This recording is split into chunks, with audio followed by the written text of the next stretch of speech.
Hello everybody, it is 3:30, which of course means it is time for one of our afternoon STEM shows, I guess is what we're calling it now.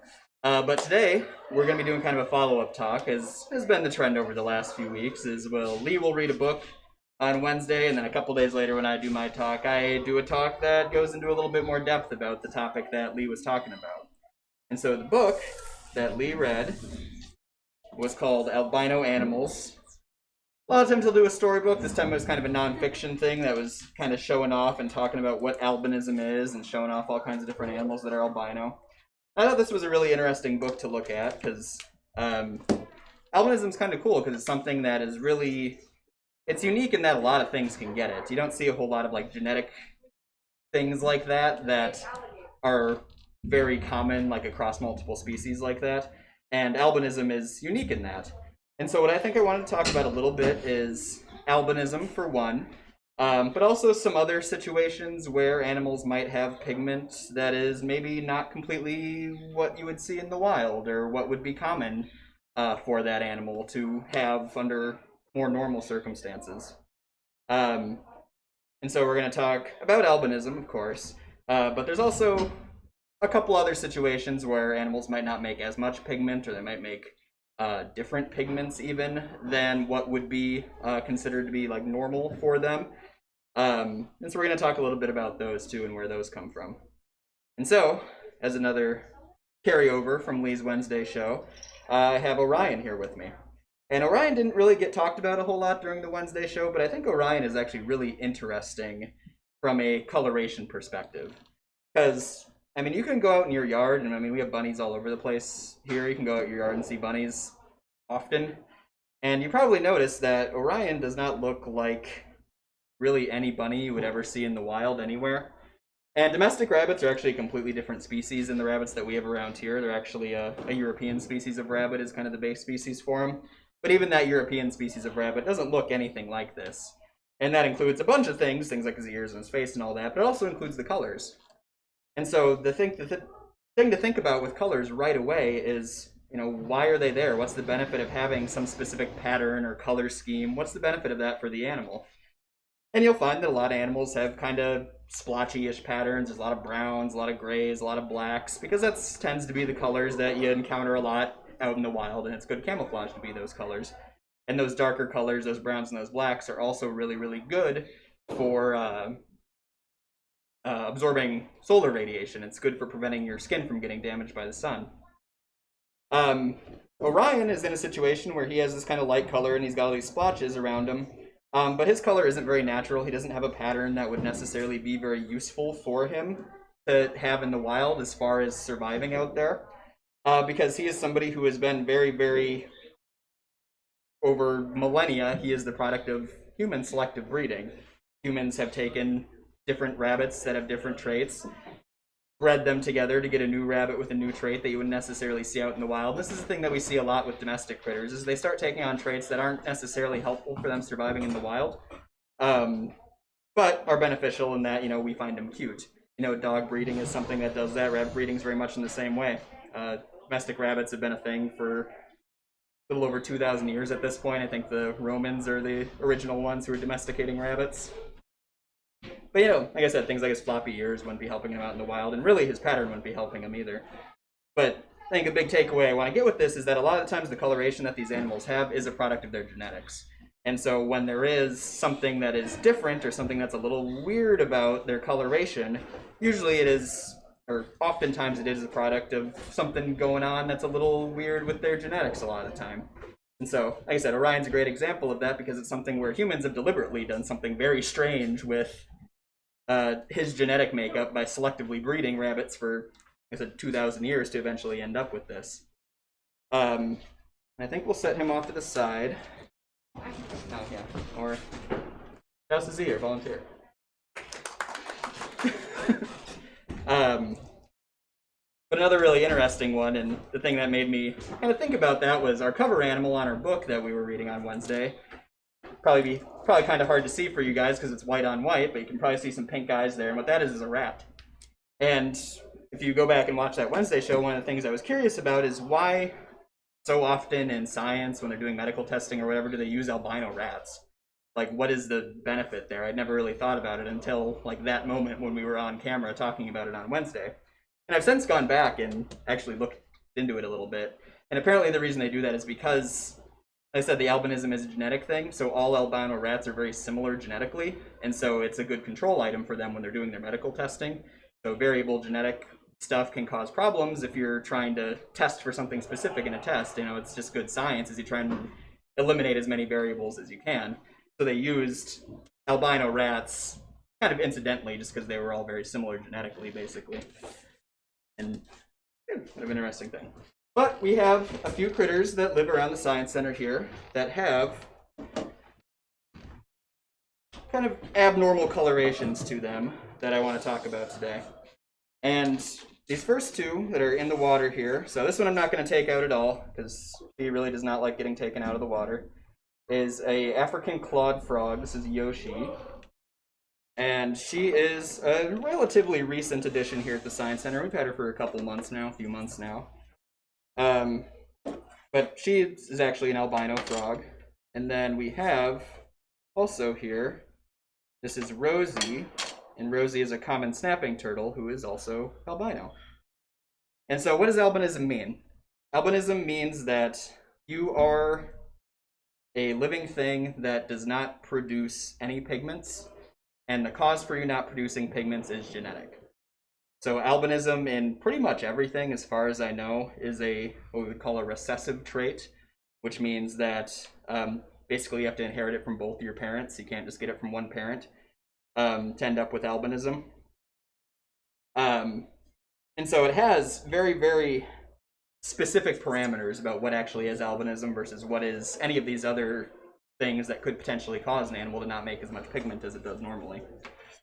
And a couple things of note is, you know, she doesn't produce any pigment, but there are still colors on her. There are still things that you're seeing there that have, you know, various colors to them. She's not just like clear. You can't just like see straight through her. And so there are other things within our bodies that do cause colors too. The most probably signature albino feature besides the whiteness is the red or pink eyes that a lot of people associate with it. And she's not making a red pigment. Her eyes aren't that color because she's making red that's going there. Her eyes are that color because we're seeing clear to the back of her eye, and blood vessels are there for us to be seeing. And next stage question, why is blood red? Because blood has a lot of oxygen in it, or blood has a lot of iron in it, and our blood has a lot of iron in it because it's really good for binding with oxygen. So even though iron has a color, iron is red, we don't consider iron to be a pigment because it is not red for the specific purpose of just like being red. It has a color, but its entire purpose isn't having a color. The other color you might notice with her is green, that she has all up and down her back. And so that actually is a pigment that you're seeing there. That's good old chlorophyll that she has on her back.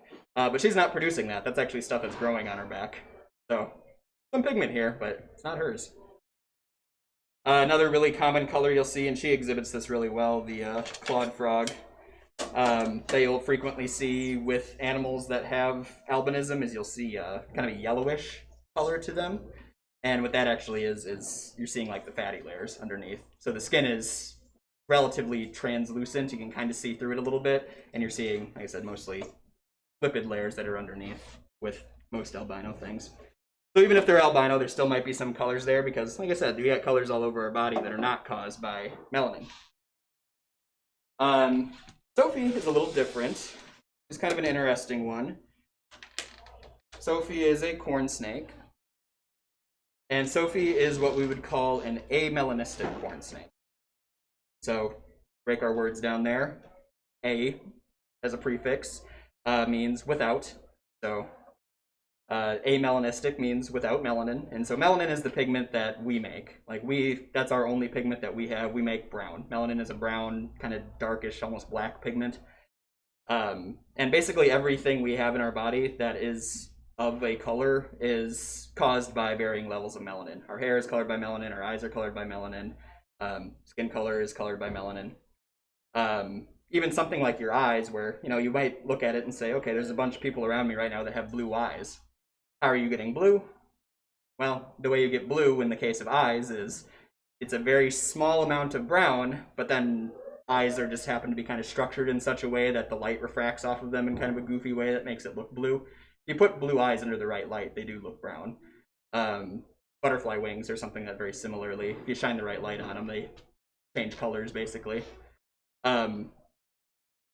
But snakes are a little different than humans. An amelanistic human would just be albino because melanin's the only pigment we make. But that's not true for all things. A lot of animals will have different types of pigments that they make. They do make different colors. And so snakes in particular, they make brown, they do have melanin, but they also make like yellow pigments and red pigments as well. And so she is an example of one who has no melanophores. She doesn't make any melanin, but she does have, I forget what the words for the red and the yellow ones are, but she does have these other things that are making pigments for her. So she's not albino because she is still making some pigments. She is what's called amelanistic because it's just the melanin she's not making. The other thing I wanted to talk about, and I'm not 100% sure that Sophie would qualify for this, but I'm going to kind of lump her in under this umbrella anyway. Another word that you will a lot of the times hear in regards to animals that are very light colored or like very like white is you'll hear the term leucistic sometimes. I'll even L-E-U leucistic, something like that, pretty close to that if it's not that. And so that's a word that you might hear people call white animals as well sometimes as leucistic. And usually when you hear leucistic, they're talking about an animal that is white, but for whatever reason we're not calling albino. So a lot of times the qualification you'll hear for it is it's an animal that is white but doesn't have pink eyes, is what we would call a leucistic animal. The actual definition of it seems to be more along the lines of like anything that has had a loss of pigment that is caused by something that's not like directly genetics. So for example, something that maybe you guys have been encountered in your life, I know I have, is if you ever get like a cut or a scrape or something when the hair grows back, it's white sometimes. I know like my dog that I had when I was a kid got in a fight with another dog in the neighborhood, and when the fur grew back it was all white and he had that white patch for the rest of his life. That would be considered an example of leucism coming into effect.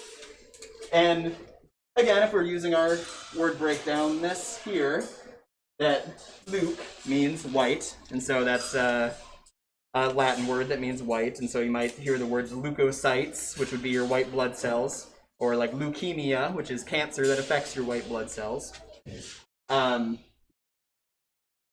so, like I said, there's a lot of critters out there that end up having various types of leucism that are, like I said, associated with some kind of mutation that they end up with, or some kind of injury or whatever that they might sustain. I guess one last thing I would like to talk about a little bit, kind of bouncing back to our albinism bit here, is we talked a little bit about genetics and we talked a little bit about recessive and dominance and what that means. So I think I've shown this before on the streams, but I'll just do one quick little Punnett square here to kind of show what I'm talking about. So Punnett squares are something that you'll probably learn pretty early on once you start taking biology classes in school. It's something that scientists use to kind of predict how likely traits are to what we would call express themselves. How likely a certain, or you'll hear is phenotype, is to happen.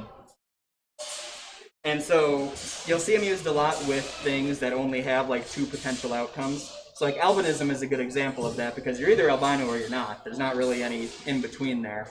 And so like I said, albinism is recessive.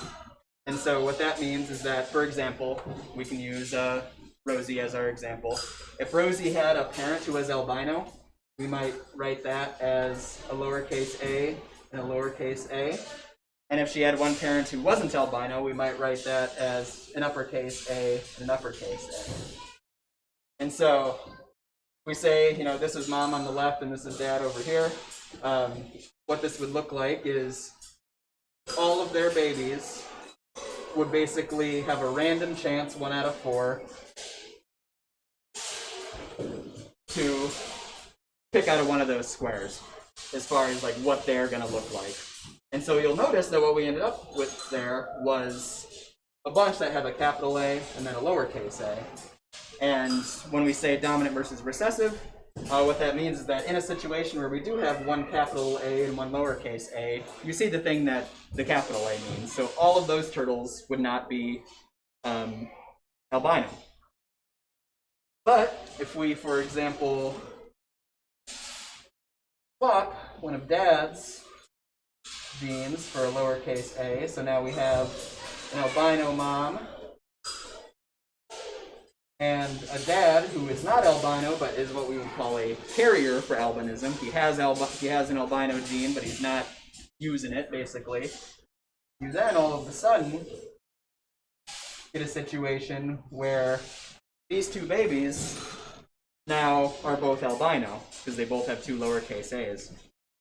And so, again, every baby that those two turtles would have, so like a snapping turtle when it has a nest, when it lays eggs, generally they're going to have maybe 12 to 15 babies. So that nest that happened between those two turtles would be, you know, probably 6 or 7 albinos in it. Unfortunately, one of the things about things that are albino is they tend to have difficulties surviving in the wild. Turtles especially have a hard time because they rely a lot on camouflage when they're younger. Their shells don't get hard until they get a little bit older, so they don't really have any protection. And so being white instead of, you know, the kind of black, gray, green that they usually are in the wild is really not useful for her out in the wild. And so on top of that, so the pigment's there for a reason. It tends to help with things like vision issues, for example. A lot of albino animals end up going blind at a relatively young age. I know I worked at the Great Lakes Aquarium in Duluth for a while, and they had an albino painted turtle that was fully blind. They had to feed it in like a special tank that was smaller so that it could find its food because it was completely blind. I said things like skin cancer are more likely to happen in albinos as well because that pigment helps protect your skin from being damaged. But what that means is that albino animals, especially turtles, basically never survive out in the wild. And so something that is kind of cool with that we can then use is we can pretty safely assume that neither of Rosie's parents were actually expressing albinism. They probably were both carriers of albinism, probably both had one capital A and one lowercase a. And in that case, what you would get is about 1/4 of their babies would not have the gene for albinism. They would be capital A, capital A. About half their babies would have the normal coloration, but would still be carrying an albinism gene, so it would potentially be possible for their babies to get albinism. And then you would have 1 out of every 4 babies that would be albino, would not make any pigment. And so that actually happens to work out pretty well with what we know about Rosie's background. She came to us she's actually a wild-born turtle. She was born on the beach of one of the resorts in the area. And so the owners of the resort were tracking the snapping turtle nest as just kind of a fun thing for themselves to do. And so we're there when all the babies hatch. And they specifically told us that there were 3 albino hatchlings out of the group. And like I said, average snapping turtle nest, you're probably talking about 12 eggs. So 3 out of 12 is almost spot on as far as the math goes. So it's probably a pretty safe bet for a bunch of reasons that she is a product of 2 parents who were both carriers for albinism, but were not actually albino themselves. And there is a market for albinism. Albinism is not very common in the wild. It's not a thing you see very often because it almost always means that animal is not going to live a very healthy life. It's probably not going to be able to reproduce successfully and pass that on. But where we do start to see a lot of albino animals are really above natural level of albino animals is in things like the pet trade because of their desirability as pets. You know, we talked about Orion and how his coloration wouldn't help him survive in the wild at all. Like, it's just no benefit for him to be colored the way he is. Other than humans think it's cute and cool looking, and so he's more likely to get bought as a pet and taken to a rabbit show or whatever. So humans do what's called artificial selection, where we will specifically make choices that maybe don't necessarily jive with what would be natural for a lot of the species that we domesticate. And I said one of the results of that is that albino critters are much more common in the pet trade than they are normally. I said Yoshi here, the clod frog, is albino, and albino clod frogs are super common. It's like you probably see the albino clod frogs more than you actually see the regular pigmented ones when it comes to the pet trade with these guys. I honestly had to like go through and double check for this because I wasn't sure that this just wasn't the color they normally are. Because, like I said, they're so common that I honestly just didn't know. But you don't see that out in the wild. I guess one last thing. I feel like I've said one last thing a few times already. But one last thing, you might have noticed I have a couple owls sitting behind me here. I have two taxidermied great horned owls. And you'll notice that they are pretty different colors. And so, one of the things that I think is important to understand with all of this is that something like a Punnett square is a really useful tool for kind of learning the basics of genetics. But realistically, like a Punnett square in most situations is not going to tell you the whole story on a thing. For most traits, most things that are a part of your body, there's not just a single gene that has two potential options that's going to be making the whole decision. And so coloration is something that is definitely like that. And so great horned owls are a great example of a critter that comes in a bunch of different color morphs, comes in a bunch of different patterns. I mean, we talked about Orion, we talked about the corn snake. There's like 120 or something officially recognized morphs of corn snakes alone. And like I said, just doing a single Punnett square with two options on it doesn't tell us the whole story on that. In the owl's case, going back to a rabbit, different colorations are selected for in different areas. So you see lighter or darker and everywhere in between types of owls because of the camouflage benefit that it has for them mostly. And so, you know, we see this in humans all the time too. Obviously, humans come in a million different skin colors and hair colors and eye colors. You know, one of the textbook examples you'll often get when you're talking about Punnett squares is eye color. Frame it as brown eyes or blue eyes. Now, I know people who have green eyes, I know people who have hazel eyes, whatever, and it's not a direct binary like that, but as is often the case with these things, you know, you're getting a simplified version to help you understand the basic concept. And so I hope that that's something that you guys like to take away from these types of shows that I do. It's a thing I like to highlight a lot of the times is that, you know, the thing they teach you in your 10th grade biology class, it's good information, it's valuable information when it comes to like understanding a topic on a basic level. But it's oftentimes not the whole story. It's usually not the whole story. And so if something seems interesting to you, it seems like something that feels like there's maybe more to it, you know, absolutely go out and do some reading on it. Learn a little bit more about it yourself, because there's a lot of cool information out there that you don't necessarily get directly in school because, you know, it's a little bit more complicated than that. I think with that being said, I think we'll call this a wrap on this show here. Thank you all for watching. We're doing a Critter Talk today, so big shout outs to the Harmony Grocery Co-op in downtown Bemidji. They provide us with a lot of the food that we feed a lot of these guys. Not a whole lot of big Harmony eaters here today, but I guess the Snapping Turtle gets some of our veggies. Harmony provides us with a lot of our fruits and our veggies that we feed to our animals. Open hours right now. We are open from 9:30 to 5, Monday through Saturday, and then we're open from 1 to 5 on Sundays. So come on and visit us anytime then. If you happen to come by around 3:30, you might see us doing one of these shows live out on the exhibit floor, and you're welcome to come and watch and participate. We had some folks here for a little while today.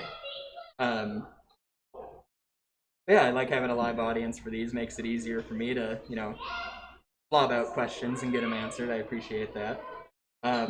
We are currently requiring masks until further notice, so if you do come in and visit with us, make sure you're bringing your mask.